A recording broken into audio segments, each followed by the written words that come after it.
ले जी, आ जाए स्क्रीन पे वापस पे।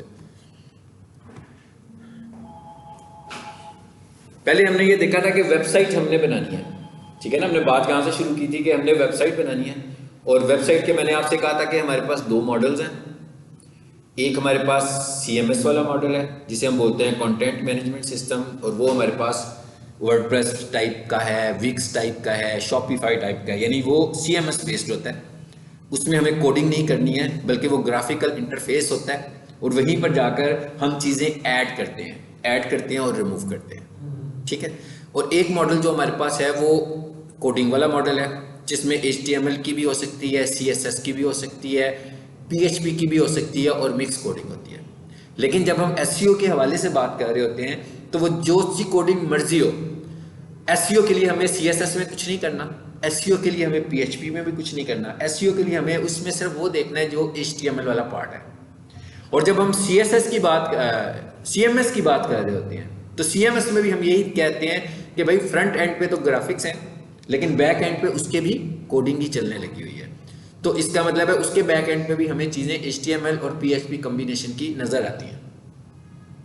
उसमें SEO करना ज़्यादा आसान होता है कोडिंग वाली साइड की निस्बत, इसलिए कि वो सारा विजुअल होता है, जबकि कोडिंग में क्या होता है कि हमें कोड का पता होना ज़रूरी होता है, ठीक है। सो हम कोडिंग वाली साइड से शुरू कर रहे हैं, तो जब कोडिंग वाले से करेंगे तो हमें सारे इंटरफेसेस का पता लग जाएगा। लेकिन हमें एज ए SEO ऑप्टिमाइजर हमें किसी को ये तो नहीं कहना कि भाई मैं वर्डप्रेस की नहीं कर सकता या मैं कोडिंग की नहीं कर सकता। मतलब आपके पास वेबसाइट किसी भी तरह की आ सकती है, तो आपको उसकी SEO, दोनों तरह की वेबसाइट की SEO हमें करनी है। अब हमें बात कहाँ से शुरू करनी है जी?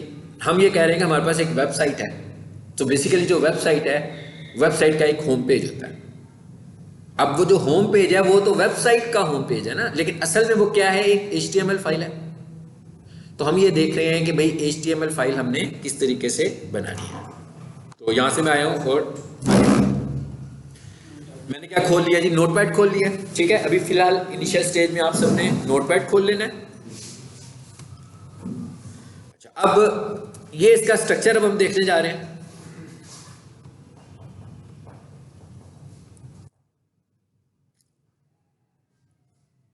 थोड़ा सा मैं इसको बड़ा कर देता हूं।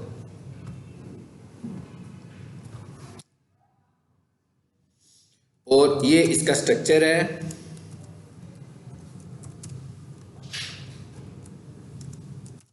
ये बता दिया हमने, क्योंकि बेसिकली तो ये नोटपैड है ना। नोटपैड में तो मतलब कोई भी काम टेक्स्ट मोड में ही होगा जी। नोटपैड में हम जो कुछ भी करेंगे, तो ये हमने इसका एक स्ट्रक्चर बना लिया।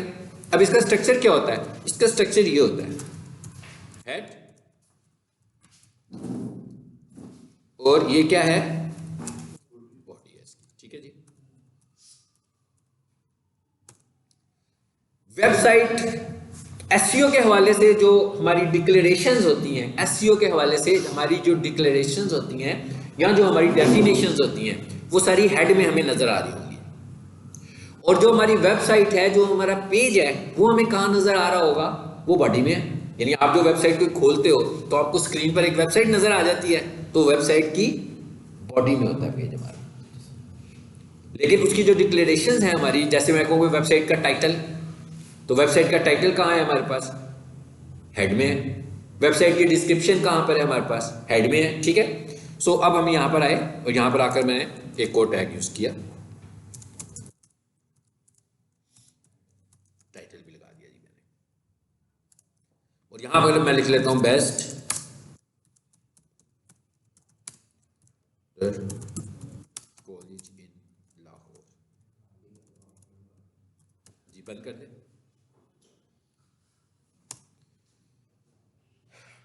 ठीक है, टाइटल दे दिया मैंने। टाइटल कहाँ पे नजर आता है? सबको पता है ना कि किसी भी वेबसाइट का टाइटल कहाँ पे नजर आता है। अगर मिसाल के तौर पर मैं यहाँ लिखता हूँ, गूगल पे जाता हूँ मैं,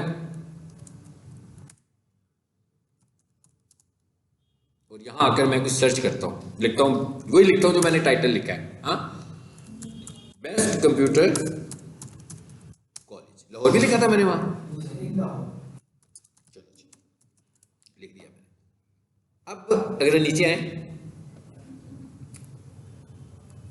अब जो चीज गूगल पे नजर आ रही है वो जरूरी नहीं है कि वो बेस्ट भी हो। इसका मतलब है ऐसे भी तो हो सकता है कि कोई ऐसा बेस्ट हो जो गूगल पर आया ही ना हो अभी तक, तो वो लोगों को तो नहीं पता लग रहा होगा उसका कि वो बेस्ट है।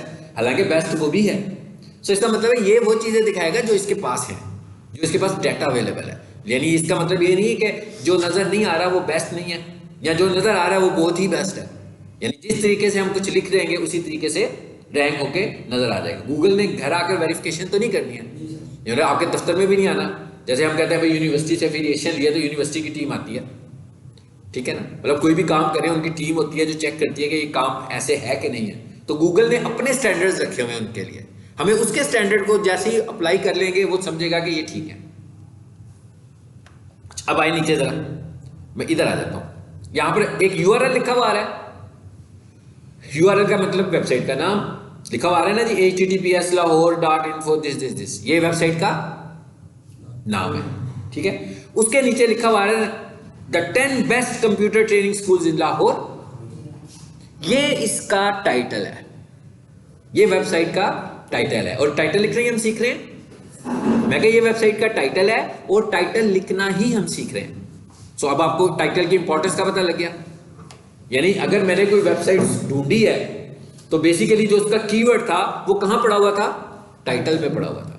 इसका मतलब ये हुआ कि टाइटल की ये इंपॉर्टेंस है कि भाई हमने जब भी वेबसाइट बनानी है तो उसकी जो ऑप्टिमाइजेशन है वो कहां से शुरू हो रही है, टाइटल से शुरू हो रही है। मैंने अपने कीवर्ड को जो एडजस्ट करना है टाइटल में करना है। समझ आइए जो मैं बात बताना चाह रहा हूं कि टाइटल की इंपॉर्टेंस बताना चाह रहा हूं कि टाइटल की इंपॉर्टेंस क्या है। कि मैंने अपनी वेबसाइट को रैंक करवाना है तो जिस कीवर्ड पे रैंक करवाना है उसको मुझे कहां पे लिखना है, टाइटल में लिखना है। अच्छा, उसके बाद नीचे आए जरा देखें। अब ये जो टाइटल है ये वेबसाइट के अंदर नहीं है, ये वेबसाइट के बॉडी का पार्ट नहीं है, बल्कि ये वाला जो पार्ट है ये तो जस्ट नाम के तौर पर ऊपर आ रहा है, हेडर के तौर पर ऊपर आ रहा है। यहां पर ये वाला हिस्सा टाइटल है, ये जहां मैंने माउस रखा हुआ, ये पेज का, ये पेज है आपका सारा, इसका इससे कोई ताल्लुक नहीं है। अच्छा, उसके बाद दूसरे नंबर पर क्या चीज नजर आ रही है हमें, डिस्क्रिप्शन नजर आ रही है हमें। ये जो डिस्क्रिप्शन है ये भी बॉडी में नहीं है।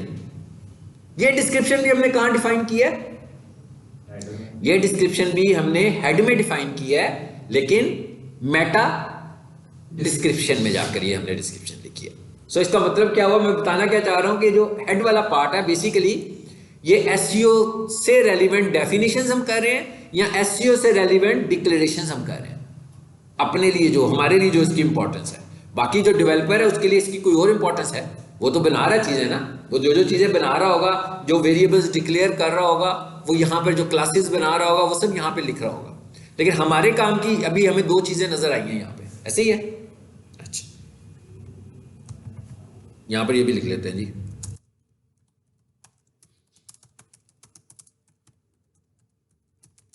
मैंने यहाँ पे लिख दिया।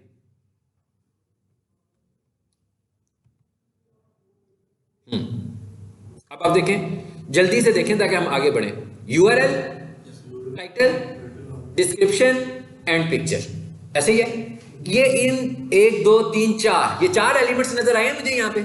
इन 4 एलिमेंट में से सिर्फ एक एलिमेंट ऐसा है जो बॉडी में से उसने पिक किया हुआ है, और पहली केस में उसने बॉडी में से कुछ पिक नहीं था किया हुआ।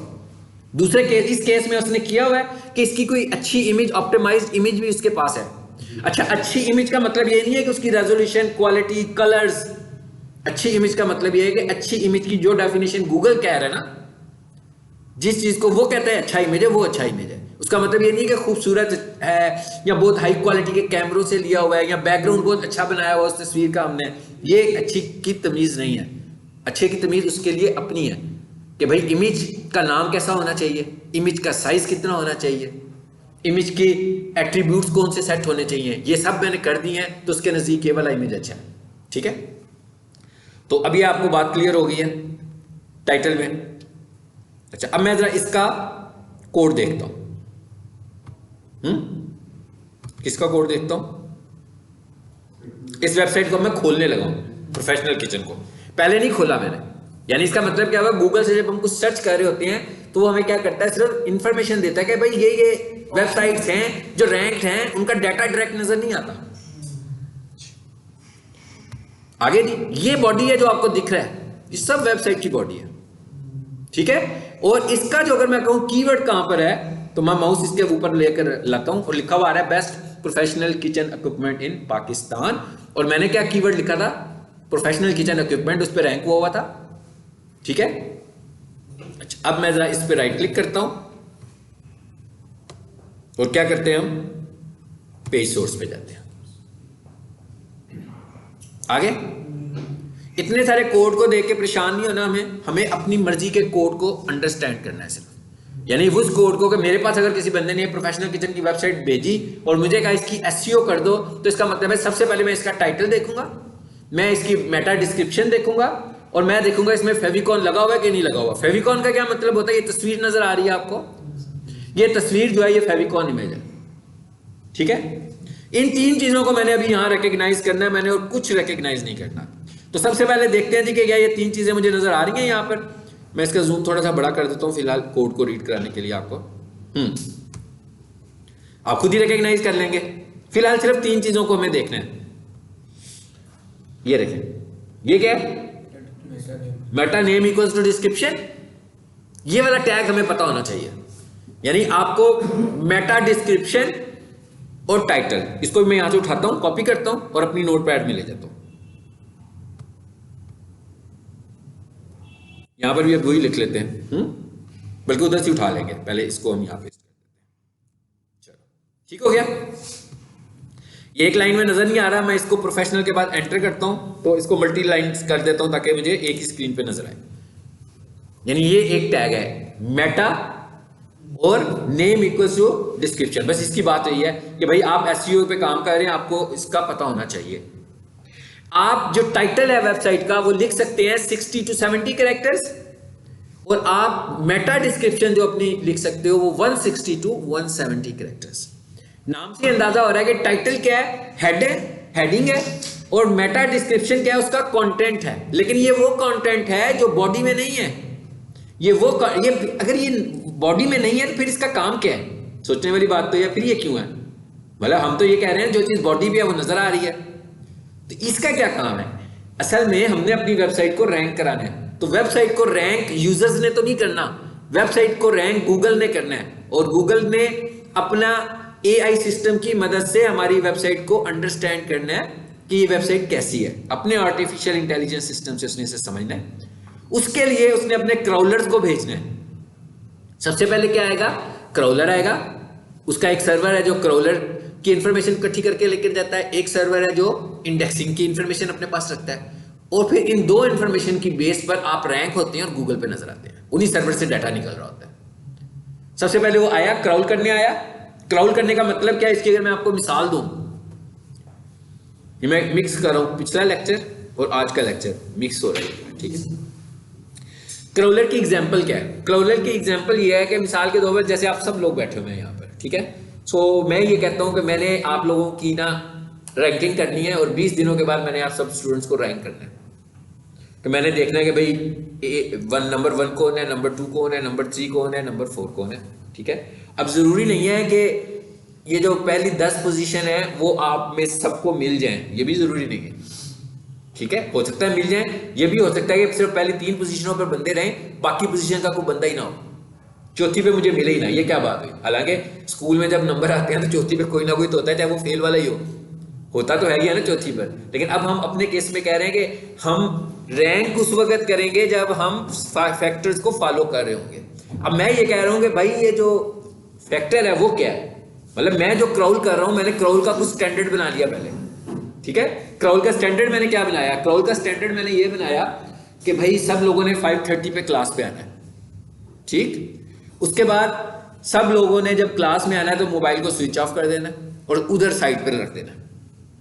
उसके बाद मैं जब बोल रहा हूँगा तो आपकी कॉपी और पेन खुला होना चाहिए।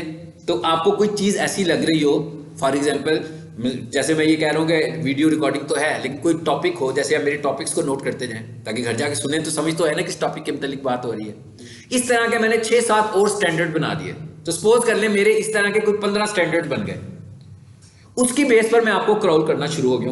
अब मैं रोजाना आपको ऑब्जर्व करता हूँ, आप समझ मैं क्राउलर हूँ, आप पढ़ रहे हैं मेरे से, मुझे पता लग रहा है कि अभी कौन लेट आ रहा है, कौन टाइम पे आ रहा है, ठीक है। मुझे ये भी पता लग रहा है कि कौन मोबाइल को यूज करता है, मुझे पता है कि अभी वो जगह रखी थी हमने मोबाइल की, अभी तक कोई मोबाइल वहां पे नहीं गया, मुझे ये भी पता लग रहा है कॉपी भी नहीं खुली हुई। तो इसका मतलब क्या हुआ, इसका ये मतलब हुआ कि मैंने क्राउल किया और मैंने कुछ 4 बंदों को क्राउल करके अपने पास रख लिया, बाकी तो मेरे स्टैंडर्ड पे पूरे ही नहीं उतरे, ठीक है। अब मैंने करना क्या है, इस क्राउल की बेस पर मैंने इंडेक्सिंग करनी है। मतलब पहले क्राउल कर रहा हूं ना मैं, पहले तो 5-6 लोगों को क्राउल किया। अब वो जो 5-6 लोग थे, वो जरूरी नहीं है 15 के 15 फैक्टर्स पूरे कर रहे हो सकता है उनमें से एक बंदा 4 फैक्टर्स पूरे कर रहा हो, एक बंदा 15 फैक्टर पूरे कर रहा हो और एक बंदा 10 फैक्टर पूरे कर रहा हो। तो मैंने एक क्राउल करके अपने पास कर लिया। अगले दिन फिर यही स्टेप हुआ, फिर मैंने क्राउलिंग की, अगले दिन फिर यही काम किया, मैं क्राउल करता जा रहा हूं। अब जब रेगुलर क्राउलिंग हो रही है तो क्या हो रहा है, इस क्राउलिंग के नतीजे में ऑटोमेटिक इंडेक्सिंग भी होनी शुरू होगी फिर। यानी कि 15 स्टूडेंट, आप सारी क्लास में से मुझे कोई 4 एक बच्चे ऐसे मिल रहे हैं जिनको मैं क्राउल कर रहा हूं, बाकियों को मैं इग्नोर कर रहा हूं। ठीक है, क्यों इग्नोर कर रहा हूं? कि भाई मुझे लग रहा है कि भाई ये इग्नोर होना चाहिए, कि ये मेरे क्राउल फैक्टर्स पे आता ही नहीं है। बिल्कुल आपकी वेबसाइट भी इग्नोर होगी अगर वो क्राउल स्टैंडर्ड्स पे पूरी नहीं उतरेगी। ठीक है, सो क्राउलर ने आकर सबसे पहले क्या देखना है, आपकी वेबसाइट के टाइटल को देखना है। यानी आप यूं समझने से और आसान बात कर दें कि क्राउलर ने सबसे पहले आकर क्या देखना है, आपकी वेबसाइट का हेड पोर्शन देखना है, बॉडी नहीं देखनी।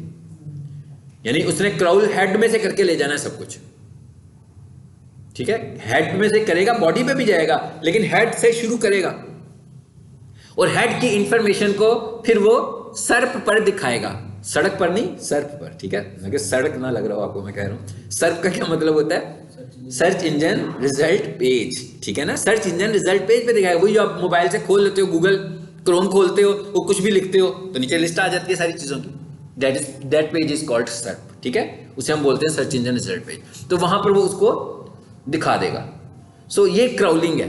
तो इसका मतलब क्या हुआ कि क्राउलर को बताने के लिए हम अच्छा टाइटल और क्राउलर को बताने के लिए हम अच्छी डिस्क्रिप्शन लिख रहे हैं। आई थिंक सो कि मुझे लग रहा है कि आपको समझ आ गया होगा कि क्राउलर क्या होता है।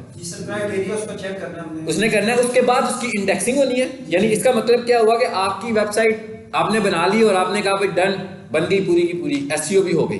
ठीक है, अब आप एक्सपेक्ट कर रहे हैं कि भाई इसकी क्राउलिंग होगी और क्राउलिंग होने के बाद इंडेक्सिंग होगी और इंडेक्सिंग के बाद क्या होगा, आप रैंक करेंगे पहले से तीसरे नंबर तक। क्या हो सकता है आप पहले पर आ जाएं, दूसरे पर आ जाएं या तीसरे नंबर पर आ जाएं।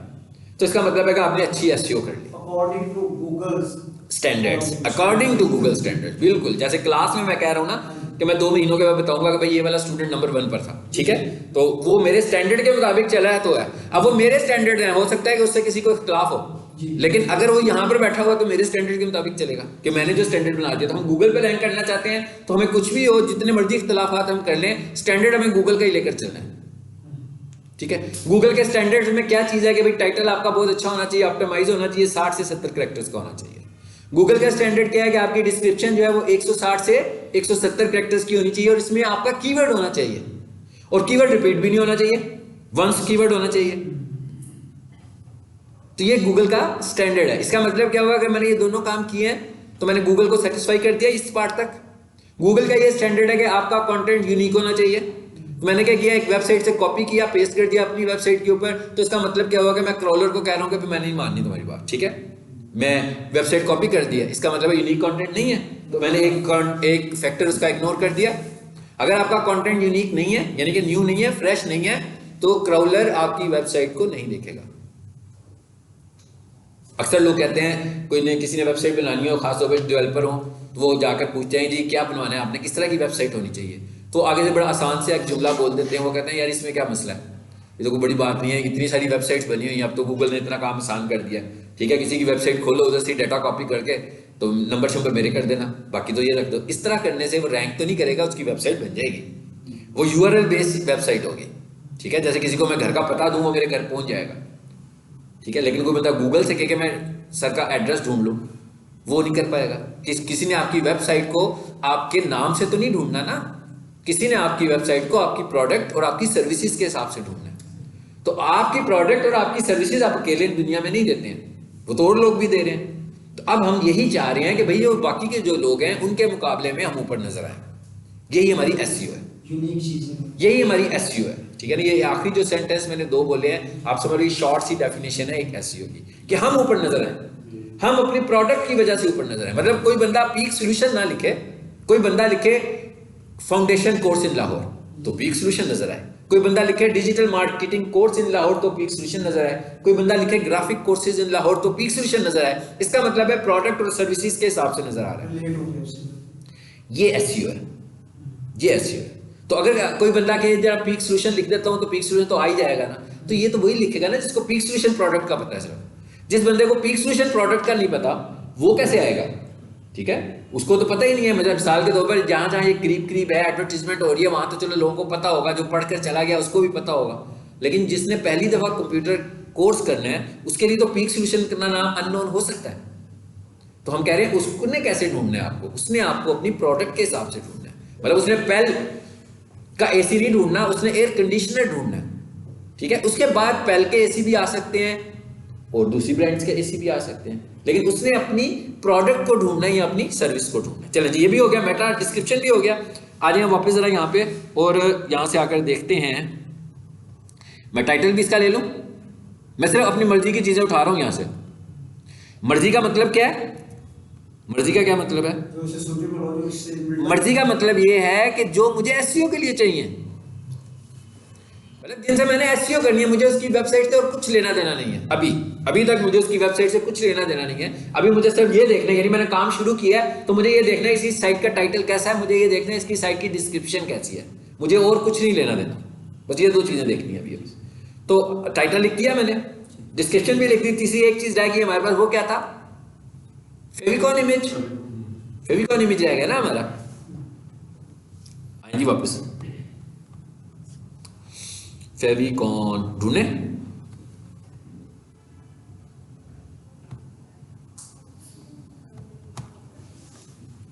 जी देखिएगा जरा।